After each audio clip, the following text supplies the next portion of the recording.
ബഹ്റൈനിലും കുവൈറ്റിലും Iran ആക്രമണം. ഇരു രാജ്യങ്ങളും ആക്രമണം സ്ഥിരീകരിച്ചു. അമേരിക്കൻ കേന്ദ്രങ്ങൾ ആക്രമിച്ചതായി IRGC. മുഹമ്മദ് റഹീസ് ചേരുന്നുണ്ട് ദുബായിൽ നിന്ന് വിവരങ്ങളുമായി. റഹീസ്, വീണ്ടും അശാന്തിയുടെ ദിനങ്ങൾ വരുന്നു, അല്ലെങ്കിൽ ആക്രമണങ്ങൾ കടുക്കുന്നു. ദൃശ്യങ്ങളടക്കം US സെൻട്രൽ കമാൻഡ് പുറത്തുവിട്ടിരിക്കുന്നു. ആക്രമണത്തിന്റെ തെളിവായി എന്ന് മനസ്സിലാക്കുന്നു. ഗോകുൽ, വീണ്ടും അശാന്തിയുടെ വിവരങ്ങൾ തന്നെയാണ് പുറത്തു വരുന്നത്. കഴിഞ്ഞ 48 മണിക്കൂറായി ഗൾഫ് മേഖലയിൽ ഒന്നാകെ അശാന്തി പടർത്തുന്ന വിവരങ്ങളാണ് നമുക്ക് ഓരോ നിമിഷവും കേൾക്കാൻ കഴിയുന്നത്. അതിലേറ്റവും പ്രധാനം, ഇന്നലെ കാര്യമായിട്ടുള്ള ആക്രമണം ഉണ്ടായിരുന്നു. അങ്ങനെ കാര്യമായിട്ടുള്ള ആക്രമണം പ്രത്യേകിച്ച് ബഹ്റൈൻ കേന്ദ്രീകരിച്ചായിരുന്നു. അങ്ങനെ ബഹ്റൈൻ അത് സ്ഥിരീകരിക്കുകയും ചെയ്തു. ഹോർമൂസ് കടലിടുക്കിൽ ഇറാൻ നടത്തുന്ന ആക്രമണത്തിനെതിരെ അമേരിക്ക ആക്രമണം നടത്തിയിരുന്നു. അപ്പോൾ ഈ ഗൾഫ് കേന്ദ്രങ്ങൾ കേന്ദ്രീകരിച്ചുകൊണ്ടുള്ള ആക്രമണമാണ് ഇറാന്റെ ഭാഗത്തു നിന്ന് ഉണ്ടാവുകയും ചെയ്യുന്നത്. അപ്പോൾ ആ തരത്തിൽ ബഹ്റൈൻ ഇന്നലെ ആക്രമിക്കപ്പെട്ടുവെങ്കിൽ ഇന്ന് ബഹ്റൈനും ഒപ്പം തന്നെ കുവൈറ്റും ആക്രമിക്കപ്പെട്ടിരിക്കുകയാണ്. ഇരു രാജ്യങ്ങളും 2 തവണ വീതം രാവിലെ അലേർട്ടുകൾ നൽകിയിട്ടുണ്ട്. ആ അലേർട്ട് മെസ്സേജുകൾ നൽകി തങ്ങൾ ഇറാനിൽ നിന്നുള്ള ആക്രമണം നേരിടുകയാണ് എന്ന് ഇരു രാജ്യങ്ങളും സ്ഥിരീകരിക്കുകയും ചെയ്തിട്ടുണ്ട്.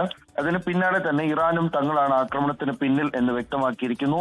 ഇറാൻ പറയുന്നതനുസരിച്ചാണെങ്കിൽ ബഹ്റൈന്റെ ക്യാപിറ്റൽ ആയിട്ടുള്ള തലസ്ഥാനമായിട്ടുള്ള പോർട്ട് സലാമ, അവിടെ അമേരിക്കയുടെ 5th നേവൽ ഫ്ലീറ്റ് ഉള്ള സ്ഥലമാണ്. ഒപ്പം തന്നെ കുവൈറ്റിലെ എയർബേസ്, അവിടെ അലി അൽ സലേം എയർബേസ് ഉള്ള സ്ഥലമാണ്. അവിടെ ഈ 2 അമേരിക്കൻ കേന്ദ്രങ്ങൾ കേന്ദ്രീകരിച്ചുകൊണ്ടാണ് തങ്ങൾ ആക്രമണം നടത്തിയത് എന്നാണ് നിലവിൽ എന്തായാലും അമേരിക്ക പറയുകയും ചെയ്യുന്നത്. എന്തായാലും സ്ഥിതിഗതികൾ അത്ര കണ്ട് ആശ്വസിക്കാനുള്ളതല്ല എന്നുകൂടി പറയേണ്ടി വരും. 2 ദിവസം മുൻപ് സമാധാന ചർച്ചകളാണ്, അല്ലെങ്കിൽ അതുമായി ബന്ധപ്പെട്ടുള്ള ഒരു കളത്തിനാണ് ഈ ഗൾഫ് രാഷ്ട്രങ്ങൾ ഒരുങ്ങിയത് എങ്കിൽ നിലവിൽ എന്തായാലും ഇപ്പോൾ നടക്കുന്നത് ആക്രമണം തന്നെയാണ്. ഗൾഫ് മേഖലയിൽ സംഘർഷമുണ്ട്.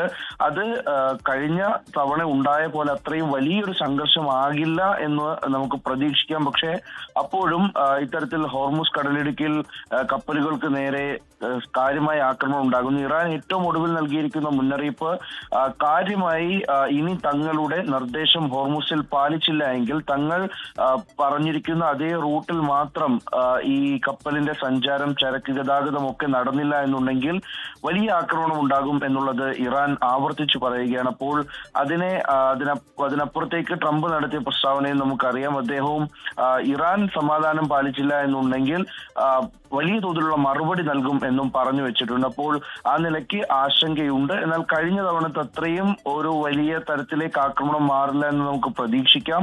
അത്തരത്തിൽ ആശ്വസിക്കാം. എന്തായാലും നിലവിൽ കുവൈറ്റിലും ബഹ്റൈനിലുമാണ് ഇന്ന് ആക്രമണം ഉണ്ടായിരിക്കുന്നത്. ബഹ്റൈനിൽ ഇന്നലെയും ആക്രമണം ഉണ്ടായിരുന്നു. ഗോകുൽ, സൂര്യ.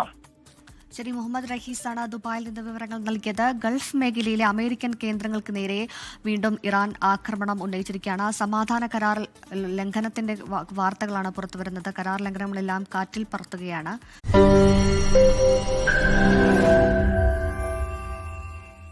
ലോകത്തെവിടെയായാലും ഏത് സമയത്തും 24 വാർത്തകളും ഓഗ്മെന്റഡ് റിയാലിറ്റി പാക്കേജുകളും എക്സ്പ്ലെയിനറുകളും വിശദമായി കാണാൻ ഞങ്ങളുടെ YouTube ചാനൽ നിങ്ങൾക്ക് സബ്സ്ക്രൈബ് ചെയ്യാം.